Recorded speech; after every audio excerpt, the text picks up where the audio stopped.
Bonjour et bienvenue sur la chaîne Kero Sophia, je m'appelle Vincent Chenevoix et sur cette chaîne, je vous aide à vous réaliser pour mieux vivre au quotidien.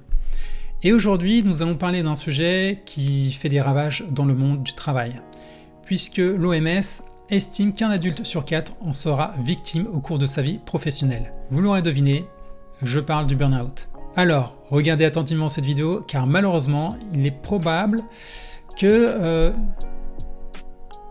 vous y soyez confronté un jour. Qu'est-ce que le burn-out ? Le burn-out se traduit en français par syndrome d'épuisement professionnel. Que l'on soit clair, il ne s'agit pas d'une maladie, mais d'un ensemble de symptômes liés à la condition de travail professionnel qui mène à cet état. Voilà pourquoi on parle de syndrome. Ces symptômes sont généralement liés à un épuisement physique, émotionnel et mental, induit par des conditions de travail éprouvantes sur une période prolongée. Pour simplifier grossièrement les choses, voyez votre corps un peu comme une machine.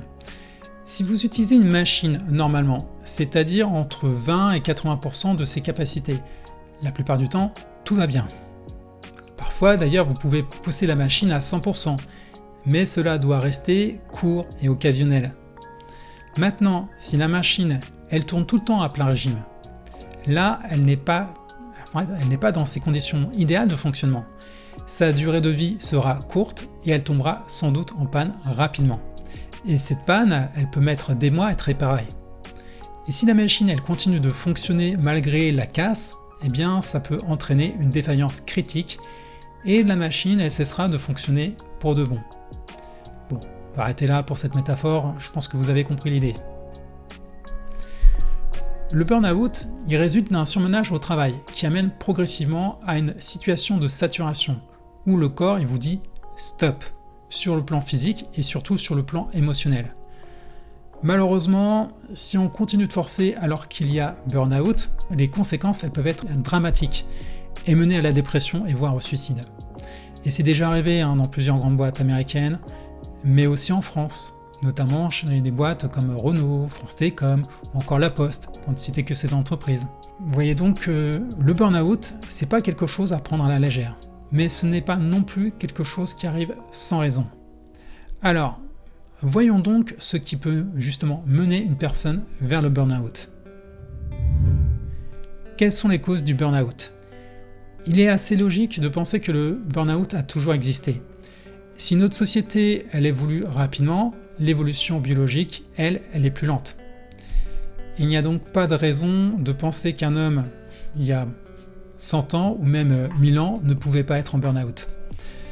Pourtant, le terme de burn-out, pour décrire justement l'épuisement au travail, il n'est apparu que plus tardivement, dans les années 70. À peu près à la même époque sont apparues justement les immenses entreprises multinationales, encore plus imposantes aujourd'hui. On peut y voir un lien de cause à effet car l'une des raisons qui pousse au burn-out, c'est l'impression d'effectuer un travail déshumanisé et de vide de sens. La plupart des grandes entreprises d'ailleurs sont si grandes justement qu'il est difficile de comprendre tout leur fonctionnement et même d'éprouver un réel sentiment d'appartenance. Du coup, beaucoup d'employés ont l'impression de n'être que des rouages au sein d'une société, d'une machinerie complexe à laquelle ils ne se sentent pas appartenir et pour laquelle ils sont forcés de travailler. Si on ajoute cela des conditions de travail difficiles et le stress lié à la cadence et aux horaires, on est sur la bonne voie pour arriver justement jusqu'au burn-out.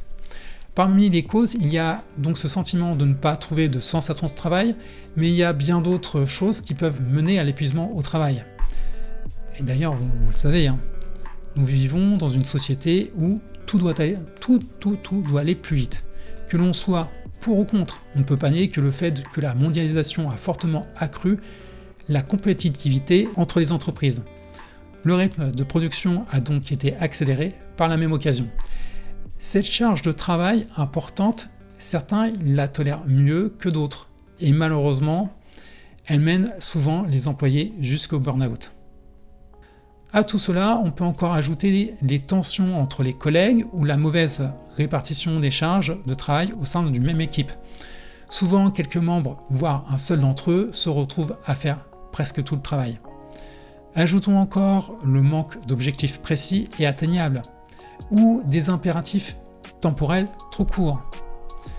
Et tous ces facteurs expliquent alors le surmenage. Mais il y a aussi autre chose, qui cette fois-ci est liée à l'humain, et indirectement au travail. C'est le fait de ne pas savoir dire non. Vous avez d'ailleurs sans doute des collègues comme ça qui acceptent tout ce qu'on leur demande, soit parce qu'ils sont trop gentils, soit parce qu'ils ont l'impression qu'ils peuvent tout faire et ne veulent pas demander de l'aide.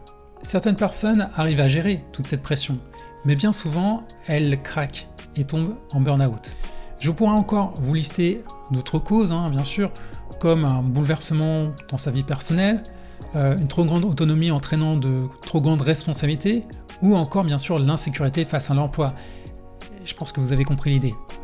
En résumé, le burn-out, il est souvent causé par des conditions de travail stressantes, éprouvantes et exigeantes sur le long terme.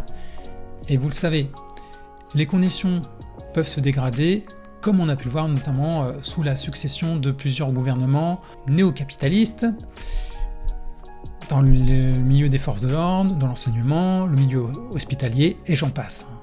Et je vais m'arrêter là parce que sinon je pourrais vous en faire un vrai coup de gueule, tellement que je trouve ça déplorable et que ça me tient à cœur. Mais ce n'est pas le sujet de cette vidéo, ni le thème de cette chaîne. Voilà. Il est aussi causé par le manque de sens vis-à-vis du travail effectué. Et donc pour en revenir sur le burn-out, comme nous allons le voir, les conséquences sont multiples et parfois très graves. Quelles sont les conséquences du burn-out ? Une des conséquences du burn-out est une perte d'intérêt pour tout ce qui touche de la vie professionnelle. C'est en quelque sorte un dégoût du travail et qui peut mener à un dégoût de la vie, autrement dit à la dépression.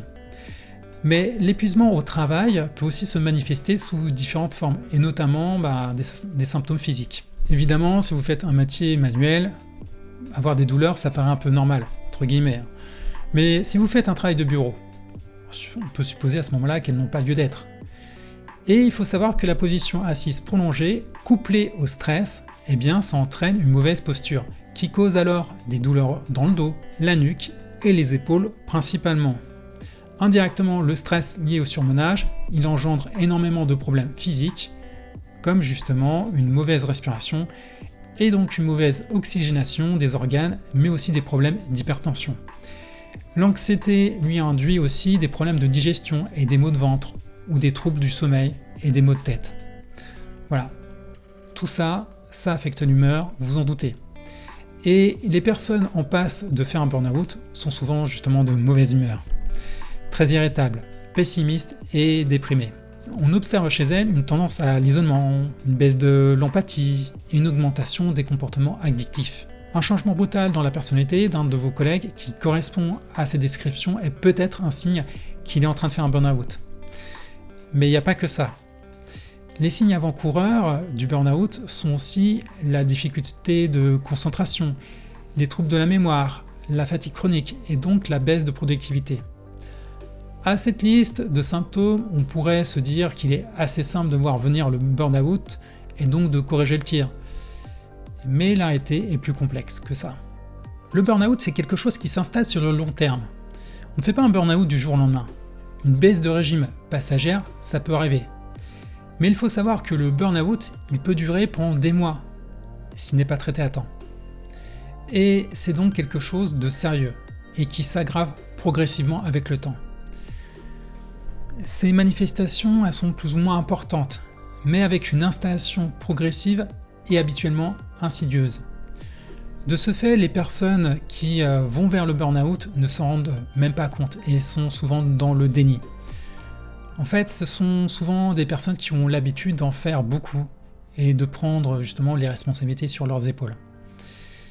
Devant ces signes avant-coureurs, elles se disent oh, « ça va passer, c'est que temporaire, je vais surmonter ça, c'est qu'une mauvaise passe, comme toujours ». Si jamais justement vous reconnaissez dans cette description, ne vous voilez pas la face. Le burn-out est un problème sérieux et il n'y a aucune honte à en faire moins, ni à demander de l'aide. C'est d'ailleurs la seule chose à faire, autrement vous risquez de ne plus être en capacité de travailler. Alors sachez vous écouter et levez le pied quand il faut. Si vous devez dire non, dites non, même si ce n'est pas dans vos habitudes. Il en va de votre santé et de vos relations avec votre entourage. Je pense qu'avec tout ce qu'on vient de dire, vous avez une idée un peu plus claire de ce qu'est le burn-out. Peut-être également que cette vidéo vous a permis de prendre conscience que vous étiez vous-même sur la voie du burn-out. J'espère pas. Mais si c'est le cas, pas de panique. Ce sera justement l'objet de notre prochaine vidéo. Alors, si vous voulez avoir une vie professionnelle, stable et épanouie, je vous conseille de vous abonner à la chaîne en activant les notifications pour ne pas louper sa sortie.